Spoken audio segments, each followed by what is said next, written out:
જહાંગીરપુરા વિસ્તારમાં સ્પાની આડમાં ધમધમતા કુટરખાના પર પોલીસની એન્ટી હ્યુમન ટ્રાફિકિંગ યુનિટે લાલ આંખ કરી છે। બાતમીના આધારે પોલીસે જહાંગીરપુરામાં આવેલા A1 સ્પા ગ્રીન પર ઓચિંતા દરોડા પાડ્યા હતા। આ કાર્યવાહી દરમિયાન સ્પા સેન્ટરમાં ચાલતા દેહ વેપારના ગોરખ ધંધાનો પર્દાફાશ થયો હતો।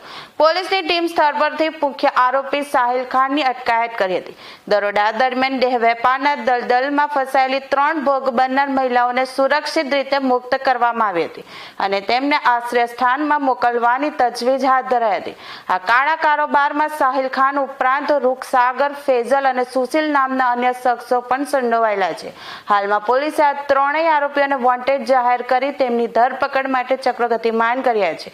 સ્પાની આડમાં ચાલતી આવી અનૈતિક પ્રવૃત્તિઓ પર લગામ કસવા માટે સુરત પોલીસે આગામી સમયમાં પણ સઘન ચેકિંગ અને દરોડા પાડવાની ચીમકી આપી છે।